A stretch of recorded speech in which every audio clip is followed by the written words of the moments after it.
This is the Average to Savage podcast with Paul Guarino. Everyone and anyone, athletes, celebs, and much more. What's up, everybody? Welcome back to another episode of the Average Savage podcast. Our special guest today is Natasha Howard. Natasha, how's it going? I'm good, Paul. What about you? I'm doing good. Appreciate you coming on. No problem. So first, I'm just gonna gas you up a little bit because I think you're super underrated, and I want to see you on more podcasts and more things like this because I think you need to get yourself out there more. I think more people need to know about you. 3-time champion, defensive player of the year, all-star, all that. I agree. So let's just go back into this past season. Obviously, just ended a few weeks ago. What was your overall experience and how did you think it went? Overall, for me, I feel like it went good. I had a little slow start in the beginning of the season, though. But other than that, it ain't how you finish. It ain't how you start, it's how you finish. And I feel like I finished really strong towards the end of the season. I felt like I left everything out on the court this past season. Thank God that I didn't get injured. So I was healthy. I did what I needed to do for my teammates and for the organization, also for the coaches, whatever they needed me to do. I felt good. We're still building. Putting more pieces together. To get over that hump to go into that the next round in the playoff next season. So I feel really good this past season, and I'm really excited for next season. Yeah, for sure. Let's just go back in time a little bit. What was your first memory of playing basketball? My first memory of playing basketball. At first, I didn't want to play basketball. For real? I didn't want to play. I just wanted to be a normal kid at the age of 10. But my uncle, he bribed me. I give you $1 if you dribble this ball. I said, okay, well, I'm going to keep dribbling this ball. You're going to keep giving me dollars. So I just wanted the money just to go to the store and get some candy. But I started loving the game, when I got into middle school. But growing up all my life, I played with grown men at the park back in Toledo, Ohio. That's why I'm really tough. That's why the way I play is kind of more physical and more versatile because, looking up to other guys and stuff, that went to the next level or that's also playing overseas at the moment right now too. But, yeah, I didn't want to play. I just wanted to be a normal kid. But next thing you know, I started loving the game and loving it even more when I got to high school. And I'm like, this could probably give me a full ride to go to school. And it got me a full ride to go to Florida State University. And, I had people in my corner to, add more stuff into my game. But shout out to my uncle, Greg Howard, that actually the one that taught me how to play basketball. But also give credit to all the other coaches that put more fundamentals and other stuff into my game. And, the fun moment probably was in college though when I dropped 40 points my senior year against Syracuse. I think that was the best moment right there. Yeah. And then that right there was fun. That was fun. Yeah, so yeah. Tell me a little bit about how Florida State recruited you, and then was there what other schools recruited you, and then how did you eventually pick Florida State? It was a ton of schools. I had crates full of letters, trash bags. It was so many schools. It was crazy. It was overwhelming a little bit, but I had fun. Figuring out what school I want to choose. I got picked I think 4 schools. I was Xavier, Auburn, Florida State, and it was another school. But I think it was just those 3 schools. But it was another school, but I didn't end up going to go visit them. But Florida State stood out more because I didn't want to be in the cold. On top of that, I didn't want to be super close to home either. That's good 2 hours away from home. But I was tired of the cold. I wanted to be somewhere where it's warm, somewhere different. On top of that, Florida State had a really good academic program. They was top 5 in the country when they was recruiting me and stuff. And their basketball organization was really good. Coach Sue been there since she was 20-some years old, whatever. And so that right there stood out to me more just how they treat their players when they graduate, and also there too. They treat they help them when it's time for them to graduate. They help them to find jobs and stuff. If they want to make it to the pros, they still have connections of, to put them in the right positions after they graduate and stuff. And I feel like Florida State did that for me. Just putting me in the right positions where I need to be at in my career. And I really appreciate that, what they did for me. Yeah, for sure. Yeah, going to Florida from Ohio, was that like was there any like culture shock or anything?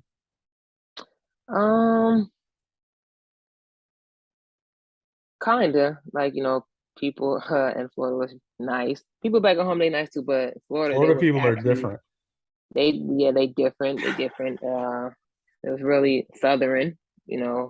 but they was really nice people with open arms. So I really that's one thing that actually shocked me right there. And their food was really good.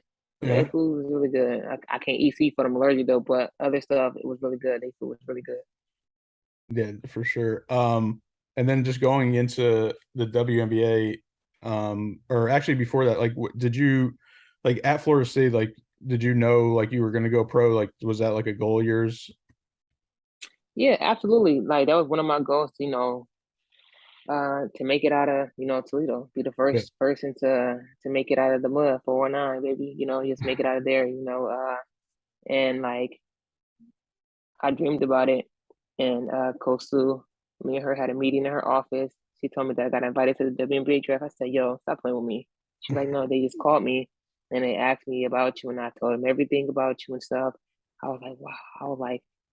I was in shock still. I was like, "Wow!" I was literally in shock, but uh, it was a blessing. It was a dream come true for me. Just everything that I worked for, all the sacrifice, all the dedication that I put into, to get to that point. And I was really grateful and blessed. So I was excited. Yeah. Well, yeah. So what was that like to get drafted fifth overall, top 5 pick? Uh, I was surprised that I got drafted fifth overall for real though, because to be honest, I thought it was gonna be Stephanie Dolson, because it was between me and her, like being a fifth or sixth or getting drafted fifth or sixth. But I was just surprised. I was like, wow, like me being drafted fifth pick. Okay, I guess I'm somebody. I'm somebody in a very humble way. I'm like, okay, okay. But yeah, I was happy that I got drafted to Indiana. Family and friends would come see me. It's like not too far, so I was happy to still be close to home. Yeah. Well, you mentioned Stephanie Dolson. Is it cool now that you're her teammate? Absolutely, I was tired of playing against Stephanie Dawson. Like big, big post player. I was skinny playing against these big, strong post players. I'm like, well, but I'm happy that I have her on my team, so I don't got Yeah. to play against her anymore. Yeah, for sure. Now I'd say your career kind of started slow. I'd say because you didn't really start at the beginning of your career. And then I'd say 2018 you were a full-time starter. Was that like the turning point for you? Absolutely, like coming into the league, as a rookie, you might start. It depends on what they have on their team and stuff. For me, I had Tamika Catchings. I had like some of the great post players on Indiana, Minnesota, and stuff like. But I was being patient. I like Tamika was like, your time gonna come. I picked her brain a little bit. I picked uh Rebecca Brunson brain a little bit, like and it was always telling me like your time gonna come. Just be patient. Just work hard. Just keep doing the things that the coach wants you to do. Just keep working on your game, and that's what I've been doing. Just keep working on my game. Just being patient. And next thing you know, the wheels just started like the table just started turning for me, and I got that starting spot. And when I went to Seattle, and that right there was just like a sign from God, like this is your time now. Like, what are you gonna do with it? And I took a full advantage of that. Yeah, but yeah, and then you won back-to-back titles, 2017, 2018 with Minnesota Lynx and then Seattle Storm. What was it like to win your first title? But then what was it like to almost contribute more to the second title? Winning my first title in Minnesota in 2017, it felt good. It really felt good. Um, I was happy that we won and all. But with the second title, I felt like I did a lot to get that title. Like I contribute a lot to help Seattle to win that championship in 2018. And I was really excited in that moment right there when we won the 2018 championship. Cause I felt like I started, I won a championship title, my second title, and I actually contribute. through the whole season to get that second championship. So that right there, that's one of the greatest memories right there that I will never forget, that I actually contributed to something that I worked so hard for. Yeah, definitely. And yeah, you had great teams like Dynasty Teams that you were on. Exactly. It's crazy that you're a part of two of them. And then 2019 you win Defensive Player of the Year, and then the bubble season you won the championship again. So and then All-Star first year 2019 as well. So you went on a good streak. You were on a good streak. I was just working on my game, and just being hungry, just having a chip on my shoulder, like just me, just being, like you said, just being an underdog, and just being kind of underrated and stuff. That right there just turned the beast on in Why do 2019. you think you're underrated? I really don't know. I really don't know. Like I don't know. Everybody be like, do you know? I'm like, I really don't know. Like, I gotta just ask the people on social media. Yeah, we'll ask them. And then the 2020 season, obviously, COVID year. How like interesting was that? Like living in the bubble. Living in a bubble, whew, man.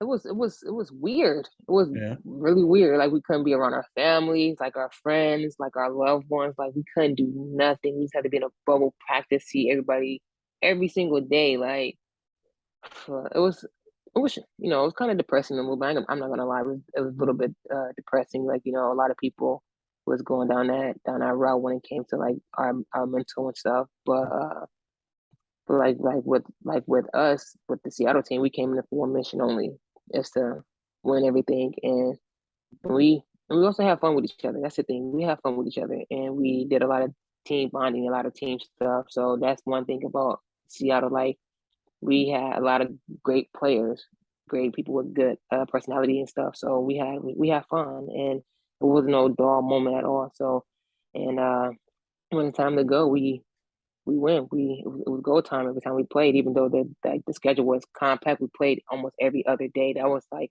a toll on everybody's body, though, but we pushed through it. Mm-hmm. Yeah, no, for sure. And then so last year you get traded to the Liberty. Did you know you were getting traded? No, I didn't know I was getting traded though. Like, I didn't know, Mm-hmm. but I wanted to be close to home, so I kind of like told my agent, I'm like, yo, I kind of want to be close to home. Like, can we find a team that I can be close to home to and stuff? And when that time came and stuff, like in February, I guess, when they could start talking or whatever. And New York was one of the people that was like, on top of the list compared to other teams. But New York really wanted me bad, and I'm like, I got them to live in New York. Like, why not be back on the East Coast Mm-hmm. again? How I was in the beginning of my season, the beginning of my career. So I wanted to be close to home and back on the East Coast. So Yeah, for sure. And then like we just discussed before, you're All-Star again this year. What was like the difference between your first All-Star and then this year's All-Star? First year All-Star, like, like, I feel like I deserved that one right there. I did. I deserved both of them. To be honest, I feel like I should have been an All-Star plenty of times in my career, but we say that for another day. But the first one, I worked hard for it, and this one I also worked hard for it. But at the end of the day, it came up to and put it in the coach's hands and stuff. But all the coaches have respect for me, have all respect for all the coaches in the league. So, and the coaches see how I play and stuff like that. So I was really grateful that the coaches voted me to be a reserve player in the All-Star game. So I was happy to be, like, my second time being an All-Star. So I was really grateful. Yeah, for sure. Now I gotta ask you, have you tried some Brooklyn pizza? Yeah, I tried some Brooklyn pizza. What'd you have. think of it? It's good. It's actually good. They hot dogs good too. I'm not gonna lie. The hot dogs is really good. No, it's all right. The hot dogs. Well, I'm from Connecticut, so like Connecticut actually has the best pizza, and it's like a debate, like Connecticut and New York Oh, pizza. see, I never tried Connecticut pizza. But we always in a casino, so Yeah. Well, they got one in there. We'll try it next season. yeah, we Do try it. next We'll do season it because I never. to Yeah, I'm gonna take him. Keep your word on that. all right, I got you.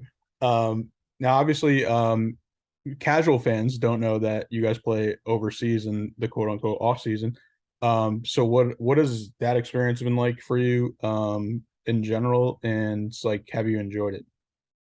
I've been going overseas since I got into the league. So it was fun. Like, I felt a little homesick my first year going overseas and stuff. But at the end of the day, like you meet a lot of good people, you learn different things about their culture and stuff. So it was a culture shock for me when I first time I went to Israel, because it was like war and stuff going on over there. You hear the bombs and stuff. I was literally living across the street from a prison, practicing in the gym, like next door to a prison. So I'm like, yo, like this is so ghetto and stuff. But like now, like me getting older and wiser when it comes to like going overseas and stuff. Like now I'm getting to the point like it's kind of time for me to slow down, rest my body, take care of my body, take care of my mental space. Like because like basketball can take a toll on you, especially going overseas too. Because we'd be overseas for like 6 to 8 months, so and just playing ball and stuff. So with me, like I loved it.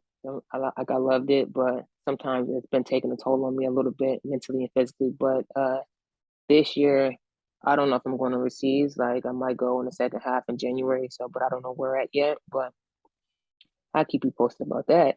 Where I'm gonna be at Yeah, for sure. And you played in Russia last season, right? last season. Yep, And that's crazy. So that right there was scary. yeah. So That you was you scary. you did you abort right when everything happened? Like I didn't abort as soon as everything happened. Cause it was me, Enrique, and Piff over there. So we was keeping each other updated and stuff. Like our agent was keeping us updated. And like, when all that stuff was actually happening, we was like literally like 45 minutes from the border of Ukraine. So anything could have possibly happened. Like we heard like the jets flying over our apartments and stuff. It was just crazy. And I'm like, yo, it's time for us to go Yeah. before it's too late. And it's like we had to drive literally like 3 or 4 hours to fly to another airport to get on a flight to come back home. It was just crazy. It was just ridiculous. Like we were scared. Yeah. Yeah, that's crazy. Yeah, I mean that's definitely a reason just not to go overseas this year. Yeah. But yeah. And then just in general, like what advice would you give to a young basketball player? Whatever you want to do, it's possible. Uh, don't let nobody get in the way of what you want to do. Uh, have the right people in your circle. Whatever makes you happy, do it. But it's going to take a lot of work. It's going to be some ups and downs, but still push through it, and and keep climbing that mountain and don't stop. I like that. Are you ready for some fun questions? Let's do it. All right, we talked about food before. What's your favorite food? My favorite food, Italian food. All Italian. right, you played in Italy too, so how was that? I played in Italy. It was good. Wine is good. The Italian food is good. Their ice cream is really good too. I don't really eat. I eat chocolate, but I don't eat chocolate like that. But I heard they got some good chocolate though. All right. What do you like to do in your free time? My free time, online shopping. I like to play my video game here and there. I recently bought a PlayStation 5 yesterday, so All right. What do you I play? haven't hooked it up. I normally play basketball on there. Basketball, football. It depends. Gotcha. And you're a sneakerhead, right? I am a sneakerhead. What's a favorite shoe you own? My favorite shoe I own, some ones. Can never go wrong with ones. I think I have a couple pair, a lot of ones. What's like a shoe that you want that you don't have? I feel like I think I got every shoe that I want, to be honest. To be honest, All right. I like that. Last one. What is something people don't know about you? don't know about me that I make beats on my spare time. I make beats in my spare time. All right. Is that something you want to like pursue? Like, well, I mean, you could pursue it now, like after basketball. No, that's not what I want to pursue. Like it will be good. Like, I could have a mentor to actually help me out to actually like to kind of do like, what like, to be like an engineer of something like that behind the scenes of like a celebrity or somebody. But my thing is like, kind of being like a counselor, talk to like young kids, the youth of trauma, whatever people going through and stuff. 'Cause, I took up sociology, social science in college, so I just wanted to, deal with people that dealt with trauma, like life stuff situation. Yeah, that's cool. Well, I appreciate you coming on, and could you let the listeners know where to follow you at? You can follow me on Instagram at Natasha Howard _ 6, and then follow me on Twitter nHoward1033. You can follow me on TikTok DA_Flash_6. Boom! I see you on TikTok.